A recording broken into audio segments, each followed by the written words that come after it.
If you've ever opened up your balance sheet and wondered what the heck that line item in the equity section called retained earnings is, you are definitely not alone. It ends up being a really misunderstood number on the balance sheet for a lot of different reasons. The big thing to understand here is that this isn't some miraculous reserve of cash that is necessarily available to you as the business owner to use. But once you understand where it fits in your accounting workflow and how it's calculated, it's definitely going to make the rest of your reports make a lot more sense. By the end of this video, you'll know exactly what retained earnings is and why it matters when it comes to reading your financial reports. Quite simply, retained earnings is the running total, the cumulative total of what your business has earned over the entire length of its life. Okay, so the way that this ends up being a little bit confusing to some people is that retained earnings can actually be a negative number.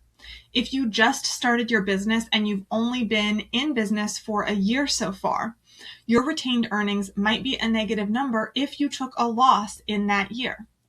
Basically, what happens is once a year, at the end of the year, whether that's calendar or fiscal based on how your business is run, the net income is rolled into this retained earnings bucket. Okay, so how does this actually work?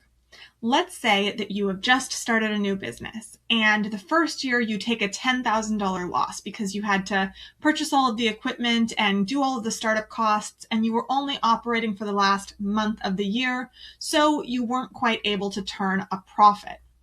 Well, that means that your retained earnings for year one would be negative $10,000. Then let's say that the next year you really started to get going and your business actually made a profit of $25,000 for the whole year. That's fantastic. But what's going to happen in order to calculate retained earnings is we're going to add that negative $10,000 and that $25,000 together, which means your retained earnings is going to be $15,000. From there, hopefully your business continues to make money and it continues to make more money. So let's say that in the third full year of operating your business made a profit of $50,000. First of all, congratulations, amazing. Sounds like you're well on your way to breaking the trend of half of small businesses going under in 5 years. So well done on that.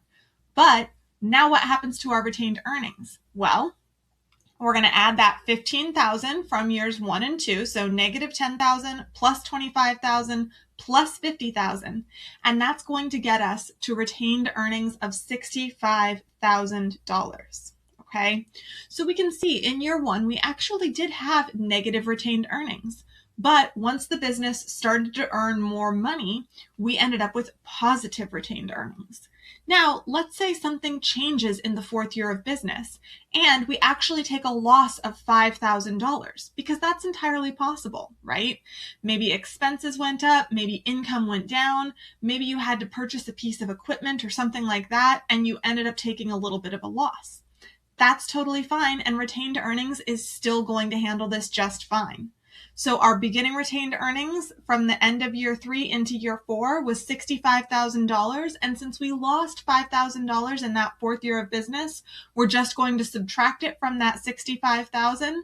And that is going to get us to retained earnings of $60,000. Now, here's the thing to remember, of course. For the purposes of this example, I used all nice, round, even, easily calculable numbers, okay? The odds of your retained earnings looking exactly like that over time is slim to none, because odds on our profit numbers are going to be a little bit odd, and they're also going to go all the way out to the cents in all likelihood. So our retained earnings number is still just going to be the cumulative total of what we have earned or lost in the course of running our business. Okay. And it is only calculated at one single point in the year, which is when we roll over either from the calendar year or the fiscal year.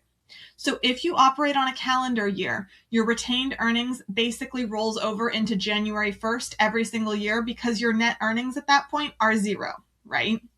Same with your fiscal year. If you are on a fiscal year, and the most common one is generally July 1st through June 30th, but there are others. Your retained earnings is going to be calculated at that end of fiscal year mark. Okay, so this is something that should really only be changing once a year. Retained earnings is not an account that you as the business owner or I as a bookkeeper should be posting to on a regular basis. There are very few things that I say are accountant-only spaces when it comes to bookkeeping or the management of a file, but this very much happens to be one of them. You should never be posting income or expenses to retained earnings. Every so often, a glitch will come up in QuickBooks and it will suggest that on your bank transactions feed. You want to avoid this at all costs. Nothing should be posted to retained earnings under basically any circumstances. Again, the single exception being if your CPA or your accountant needs to post there for their purposes when they're doing your tax return.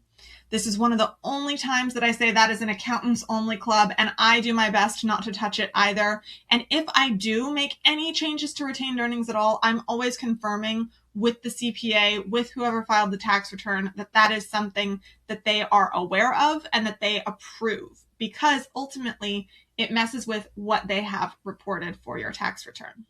So at the end of the day, retained earnings is actually a very simple concept. It sounds fancy and it seems advanced, and really, since we don't interact with it very much, since it mostly just kind of does its own thing, it's not something that a lot of people are familiar with, but it's going to be something that is going to show up on any set of books, regardless of your accounting software, regardless of what you're using. Hopefully your retained earnings is going to be a positive number, at least overall.